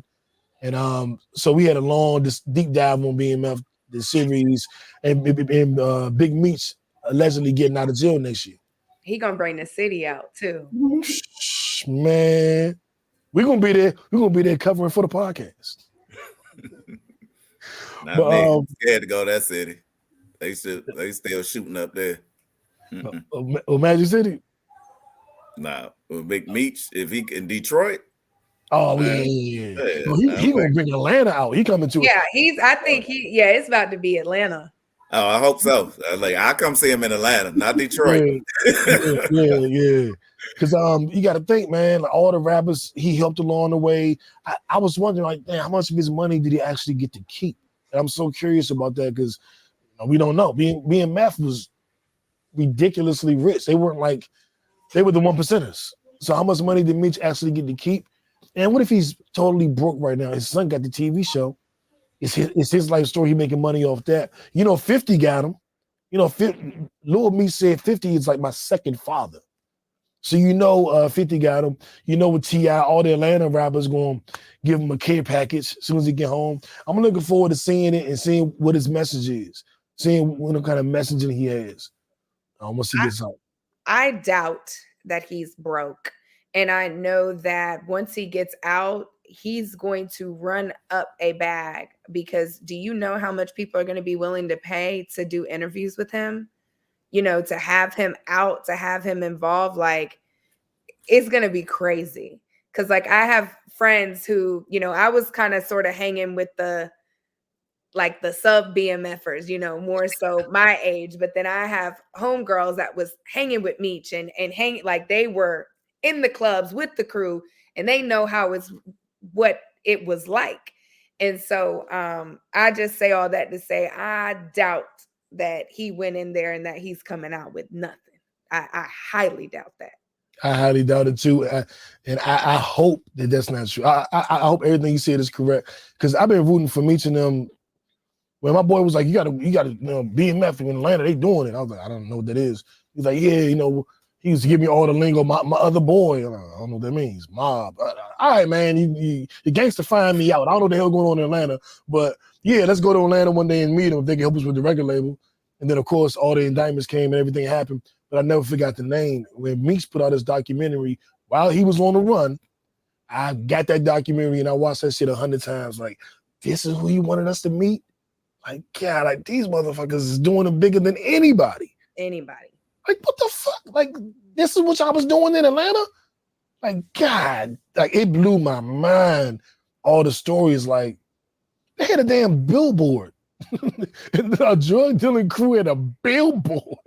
It was welcome to Atlanta, BMF, the world is yours. Like, that's crazy. Somebody said we're on mute. You hit the mute button by accident? I don't know. Did we leave? Can you hear me?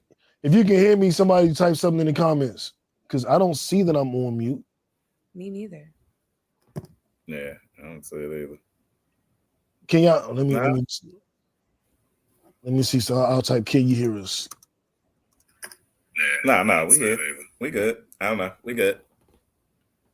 Okay, Yeah, yes, it is. Yeah, we good. Tina, don't be coming in here causing trouble amongst the righteous people. I'm like, wait, we're all muted? Yeah, I was like, huh? Turn your volume up, Tina. She ain't hear you. I know that's your big cousin right there. Okay. What up, cuz? Okay, she can hear us now. Good. Okay, anything else before we move on to any other shows? Anything else about BMF? Yeah, no. Nah, man, BMF, that's my boys. I can't wait. We definitely need to do the podcast when Meech come home. For sure. Love is Blind. Is anybody watching that besides me? I finished it. AD all day. AD in a bikini. God, I'll tell you something. She got left in the altar. I'm gonna find her. I'm gonna go find her. But weren't they seen like hanging out? Like they're still like dating or hanging out or something. I'm not here. Somebody had I've seen enough clips on social media, but people were talking about how they were still like seen out together and hanging out after all. He said that he still wanted to date her. He just was not ready to get married right then at that time. Like he wasn't ready to say I do like in these 2 weeks. You know what I mean? And then she said that she was like she couldn't deal with him, but now in the words of Charlamagne the God, it sounded like some big back energy. Well, why, if he told you no, what you still seeing with him for? What you still going with him for? Setting yourself up for the pain. Here come the pain. Did everybody see Mea Culpa? Yeah, I did watch that.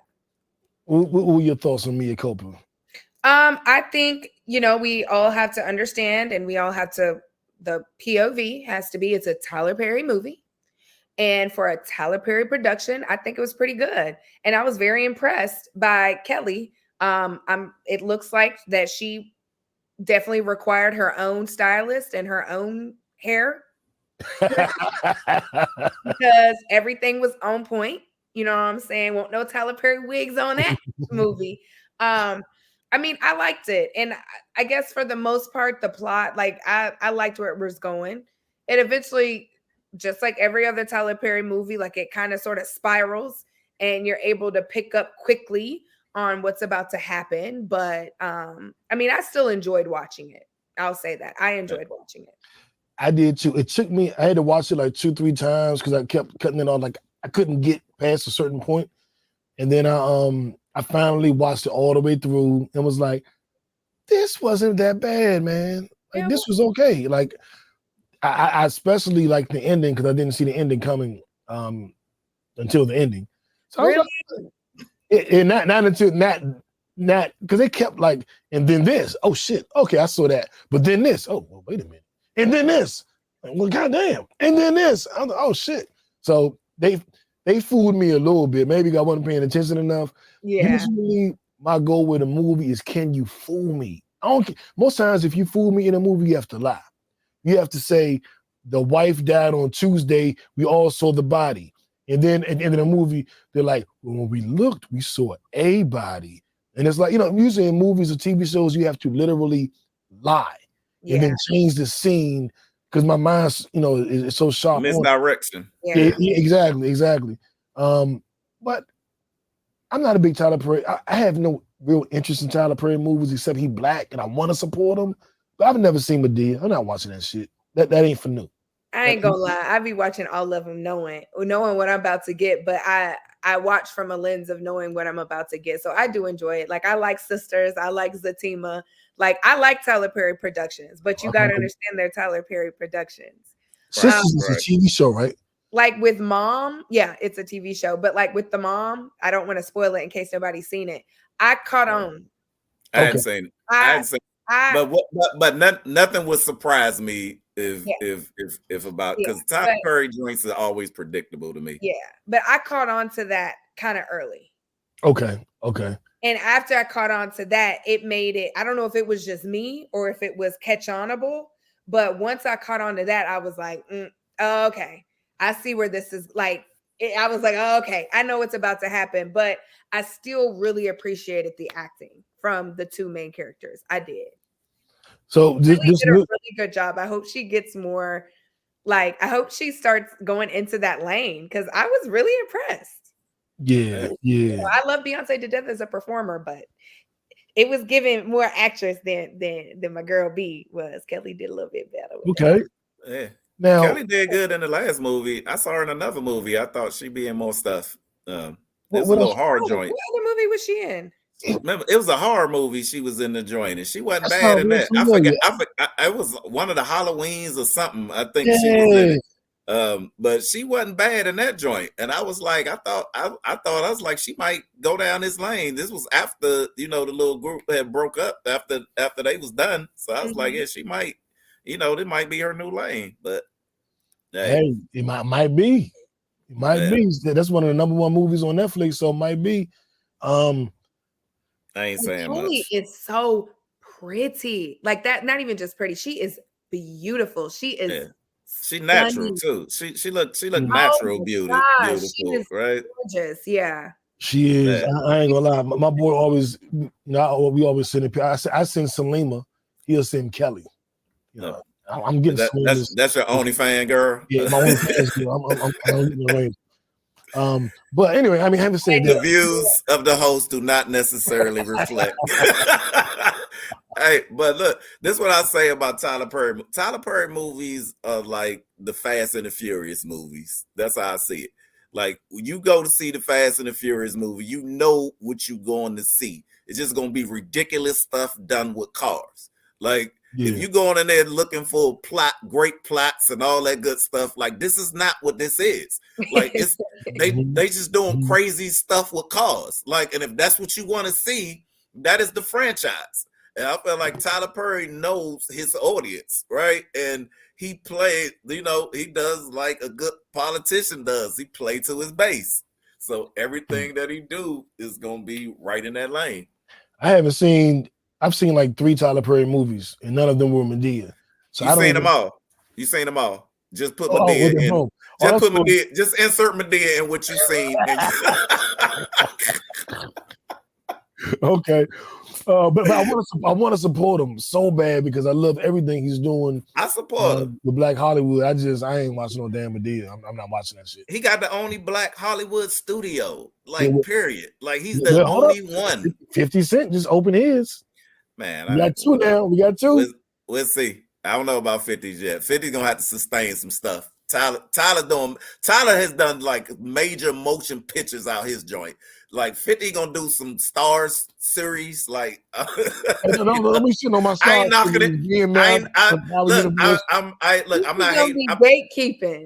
Tyler's open to the money. 50 gonna be gatekeeping, but 50, I respect him as a business. I respect him too. Like, I ain't knocking the hustle. Like 50.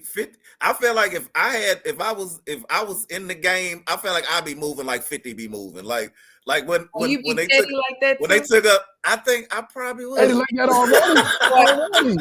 The money is petty, but it be so but he's funny. Nobody really come back. Like, it's crazy. Like 50 is one of those people where it don't hit as hard as when he says what he says to you. If you can be petty and be funny at the same time, like, I think that's like I love it. You know what I mean? Like, his pettiness is like it's entertainment. Like, it's entertaining to see who he gonna be petty with this week. Like, nigga, you owe me $10. and he legit blasting you on IG about his $10. Like, for real. Like, he only remember when old girl sued him. He put his house. He filed for bankruptcy. Hey, Michelle. And put his house up for sale for 3 times more than what he paid for it, and never sold it, and still live in it to this day. You don't get no more gangster than that. Like, you don't. 50 that guy. Now, before we switch places, Dan, what you been watching? Did you watch Mea Culpa? What you got on your TV? I did watch Mea Culpa, and what have I been watching? I watched like 90 Day Fiance. And I heard everyone talk about Tyler Perry. I watched Ruthless and the Oval from him. So those are what is it? All the Queen's Men. I fuck with that, Joe. Is that by Tyler Perry too? I don't think that one is. I fuck with that joint. It's like Eva. That's who Eva Marcel. Eva Marcel, yeah. I like the show, but it'd be wild because they be killing these women, be dying on accident and all these crazy scenes. I'm like, they keep killing the women, dog. They relax. I guess it's the not really, but it's like the opposite of P Valley because it's a male strip club. But they be on, it be some gangster shit going on, and Eva Marcel character, I love her character. She just a boss chick. She run the city, man. She do her thing all of the strip club. I think the new season came back. I haven't seen the new season, but I like that show. I get BET. All the King's Men? All the Queen's Men. All the Queen's Men. Oh, yeah. No, I get BET, whatever it's called, plus for about 2 months to watch her show. And then when her season ends, I cancel the show. Oh, yeah, no, I watch it through Amazon Prime. Oh, shit. It's on Amazon Prime? Mm-hmm. I got that because my packages be here in 24 hours and free. So I need to go ahead and watch it through Amazon Prime. Okay. Yeah. All right. And the new season been coming on there too. So yeah. Okay, now all right, last question before we get up out of here. Mike Tyson and Jake Paul. Are we watching this fight or not? Mike Tyson and Jake Paul. I'm gonna watch it. And Gotta I'm watch here for Mike Tyson. Me too. 60-year-old Mike. Do y'all remember the last Mike Tyson fight? Against Roy Jones, the exhibition. Yeah.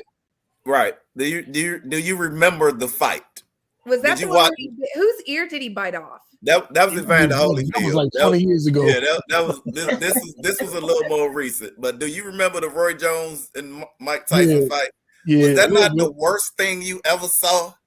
And so, like, you really think that Jake Paul is gonna be more entertaining than it was with Roy Jones, who was who had 3 different titles in 3 different weight classes? I think Jake Paul is a performer. He is. Hey, but people sleeping on Jake Paul, but Jake Paul will knock you out. Like, he know how to knock you out. They got Jake Paul as favorite in Vegas. Yeah, Jake Paul been legit boxing training for he been legit boxing training for like the last 8 years. Like, this man like been doing this, but he doing smart. He made a name fighting MMA fighters, which is and he stole the model. And shit. But hold on, he stole the model from Floyd Mayweather. Let's talk about this. This is where again that they always steal our stuff. Mayweather was the one that did it first when he did it with Conor McGregor, and he made $250 million on that one fight. $250 million on one freaking fight, a boxing match versus an MMA guy. So you boxing somebody that don't know how to box, and we're gonna pay you $250 million for it. Jake Paul took that same model, and that's all he's been doing. That's all he's been doing. He fought a basketball player. Right. That was the first fight. He fought the dude who won the dunk contest. I forgot his name. Nate Robinson. He knocked Nate Robinson out. Like, that was the first. That was the first fight. I think this will be entertaining though, because I think he's gonna try Mike, and if he try Mike and piss Mike off, it can get ugly. But Mike, 57 years old. That's the only Mike ain't knocking nobody out no more, man. He caught Roy Jones with some shots. You know what I mean? He was pulling the shots for Roy Jones. Roy could have been called Glass Joe in his career. Yeah, but he was pulling punches with Roy. They talked about it after the fight. Like we had an agreement. We weren't trying to hurt each other out there. He said Mike got a little wild with me for a minute, but they already said it. I feel like white America want to steal another black man from us. They want this white man to knock Mike out because because they always is Rocky Graziano's the greatest, whatever. And now Mike went and stole that. So it's like, now let's go ahead and let a white man knock Mike out in his prime, and that's gonna be the last thing we're gonna remember. I think I don't think Mike's getting knocked out. Me neither. I think Mike gonna knock him out. I don't know if there's going to be any knockouts, but I don't think Mike is getting knocked out. Because I think if nothing else, he is a defensive boxer. Nah, Mike was designed to be a 3-round boxer. That's why Lennox Lewis took him apart when he finally got a chance to fight him. I mean, Mike was only trained for 3 rounds. That's Mike all he was trained for. He would be considered defensive against a Jake Paul. But that's why he was trained. He was trained to knock you out in 3 rounds because he was no good after the 3rd round. Like Oh. the chances are, like he's not knocking you out. I hope he's working on his endurance He because had no experience beyond the third round. That's what it Not really with all the was. weed he smoked. He just didn't have no experience. And that's true too. He got his own weed. You know, Mike's smoking a lot of weed. Mike got weed farms now, making money. That's where he make his money at. Yeah. So Brittany, you know the guy he bit his ear? Yeah. They sell edibles in the shape of the piece of the ear that he bit off. They sell edibles like that. Mike Tyson and Evander Holyfield. So you can get the edibles in the shape of a chewed up ear. A chewed up ear, Eddie. Yeah. Dan, aside from you, what Black these girl, edibles? I cannot say that I indulge in such things, but that is very, very interesting to hear. Things. Yeah, you should go to not you, but you should tell your friends to go to his website. There's a lot of things there. Yeah, just wanted to Now, Dan, are you watching the fight, Mike Tyson and Jake Paul? Are you following Jake Paul? I know him when he was just like on Instagram making videos and stuff. So I do want to watch it because I think it's going to be interesting in that aspect to see him go from that to be fighting Mike Tyson. So I definitely want to see. I'm not into it like that enough to say like stats or anything, but I think it's definitely going to be interesting to watch. Yeah, I think you got to watch it. It's something crazy might happen. Mike might bite him. He might bite Mike. We don't know what's going to happen, man. Something's going to happen. So we should definitely watch it. It's on Netflix too. It's not even you got to pay for it. It's on Netflix. Right. That's probably why ain't nobody getting knocked out. This might be a work. It's going to either be a good fight or it's going to be a terrible exhibition that nobody's going to get knocked out. They ain't going to throw no real punches. And like we all gonna feel like man, what are we watching? I feel like that every boxing match I watch, damn near. I think MMA is winning. MMA been took over. Like boxing died. Like the last good fight was the Mayweather fight. When Mayweather retired, boxing died. I got something for y'all, and all y'all should be able to. Randy, you might not be able to make it. Boxing is dead. Randy, listen to me. I got something for y'all, and I think that Brittany and Dana can go. But look, this is what it is. In Atlanta, we have titty boxing. My birthday is next month. Oh my God. I want to go to the titty boxing match. Dana, you heard about, you know, Jazz went the other day. That she did? And she went the other day. So I want to go for my birthday. Y'all, we should all go together as a family and watch the titty boxes. How y'all hit me afterwards to go grab a drink? Okay, so real quick, this is what I want to do for my birthday. I'm not gonna get Brittany to go to that. No way. I want to hit the Underground. I want to hit Cam Newton Cigar Lounge. I want to have dinner and cigars. Say the food there is really good, and I want to see these titty boxes. I am intrigued. Everything that he wants to do, like cigar bars, my hair. You know what I'm saying? Right. Titty boxing, no thanks. Like, give me one other thing. You got to meet us at happy. You got to meet him at happy hour somewhere before his day gets started. No, what is it? Are you talking? Wait, you said this like fellowship? You talking about? Yeah. Never been to fellowship? I have. If I have to get depends on when I have to get my hair done. If I still need to get it done, I'll go. But man, we gotta go back to the joint I did for my birthday. That joint was the most lit thing I've been in Atlanta. Brittany's been there. We've both been there a billion times. What was it? What's the name of it again? It's a little club right off Buckhead. Everybody goes there. It's not nothing. It's a club or it's like a lounge. It's a clubby lounge. Club lounge. They got like you said 3 it's in floors. Buckhead? Yeah, it got 3 floors. There's a DJ on every floor. Like Rich Dollar was in that joint when we was in there. You hear the name, you're gonna be like, oh shit, because it's nothing. What the fuck is the name of it? I'll tell you in a second. Damn, I cannot think of what the name. You've been there. You've been there probably 20 times. Me? It's not. Everybody's been there. It's 3-floor lounge in Buckhead. It's clubby. It's always packed. It's arm to arm. Like when you walk in, sometimes they have a live band. Oh, yeah, it's a line. I don't know nothing about no arm to arm. I mean, it's always packed in that joint. It's not MJQ, is it? Not MJQ. I mean, I've been to one that had different floors and they had like different music on each one. Damn, why can't I not think of what the fuck the name of this place is? I'm going to look through our text messages. That's what I'm looking. That's what I'm looking through our texts now, trying to find it. But it's not. When I say the name, you can be like, "Oh shit!" It ain't gonna be like, "I never heard of that." You're gonna be like, "Oh nigga, we always go there." Damn. Whiskey Mistress. Whiskey Mistress. Oh, it's not 3 floors; it's 2. Oh, well, 2. Well, no, it's because I guess they had a tent set up outside, so it seemed like it was 3. So I went up one, and then I went up another one. So it seemed like it was 3. And then you can go upstairs. Up 2 levels, yeah. So that's why I'm counting 3. That first level when you come in, and it was so packed that they put up a tent for people. I told you it's always on. Yeah, always on. Oh yeah, I like Whiskey Mistress, but again, the smoke. Well, you know what? We're gonna go to church. That's what we're gonna do. I would love that. And then we go to brunch after. I would melt inside of the church. Yeah. We're not going to. That's my we mentor got a church in Duluth, Dr. Dane. But, I got to see what Fernbank and what the After Darks are doing, because now the After Darks look a little more lit. The museums, like you can go to the museum, you do the exhibits, but then they have a live band, you can have drinks.